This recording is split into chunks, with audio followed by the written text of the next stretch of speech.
ನೋಡಿದ್ರೆ ಹಿಂಗೆ ಹೇಳ್ತೀರಾ ನಿಮ್ಮ ಪಕ್ಷದ ಏನಂದ್ರೆ ಮಾಜಿ ಶಾಸಕ ಪ್ರೀತಮ್ ಗೌಡ ನೋಡಿದ್ರೆ ಜೆಡಿಎಸ್ ಜೊತೆ ಇರೋ ಸಂಬಂಧದ ಬಗ್ಗೆ ಪ್ರಶ್ನೆ ಮಾಡ್ತಾರೆ. ಒಂದಪ್ಪ ಅವನು ಇನ್ನೂ ಚಿಕ್ಕ ವಯಸ್ಸು, ಯಾರನ್ನು ಯಾವ ರೀತಿ ಮಾತಾಡಬೇಕು ಅನ್ನೋದನ್ನು ಆತ ಅರ್ಥ ಮಾಡ್ಕೋಬೇಕು. ಪದೇ ಪದೇ ಅಂಥವ್ರ ಹೆಸರನ್ನು ಹೇಳೋಕ್ಕೂ ತಯಾರಾಗಿಲ್ಲ.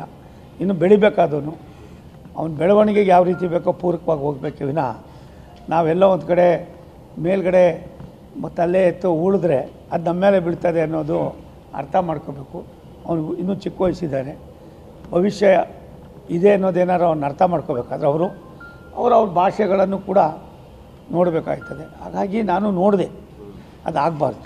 ಸರ್, ಕೊನೆ ನೋಡಿದ್ರೆ ಹಿಂಗೆ ಹೇಳ್ತೀರಾ ನಿಮ್ಮ ಪಕ್ಷದ ಏನಂದ್ರೆ ಮಾಜಿ ಶಾಸಕ ಪ್ರೀತಮ್ ಗೌಡ ನೋಡಿದ್ರೆ ಜೆಡಿಎಸ್ ಜೊತೆ ಇರೋ ಸಂಬಂಧದ ಬಗ್ಗೆ ಪ್ರಶ್ನೆ ಮಾಡ್ತಾರೆ. ಒಂದಪ್ಪ ಅವನು ಇನ್ನೂ ಚಿಕ್ಕ ವಯಸ್ಸು, ಯಾರನ್ನು ಯಾವ ರೀತಿ ಮಾತಾಡಬೇಕು ಅನ್ನೋದನ್ನು ಆತ ಅರ್ಥ ಮಾಡ್ಕೋಬೇಕು. ಪದೇ ಪದೇ ಅಂಥವ್ರ ಹೆಸರನ್ನು ಹೇಳೋಕ್ಕೂ ತಯಾರಾಗಿಲ್ಲ.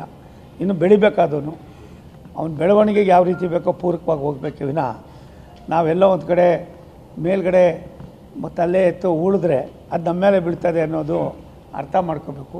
ಅವನು ಇನ್ನೂ ಚಿಕ್ಕ ವಯಸ್ಸಿದ್ದಾನೆ, ಭವಿಷ್ಯ ಇದೆ ಅನ್ನೋದೇನಾರು ಅವ್ನು ಅರ್ಥ ಮಾಡ್ಕೋಬೇಕಾದ್ರೆ ಅವ್ರ ಭಾಷೆಗಳನ್ನು ಕೂಡ ನೋಡಬೇಕಾಗ್ತದೆ. ಹಾಗಾಗಿ ನಾನು ನೋಡಿದೆ, ಅದಾಗಬಾರ್ದು.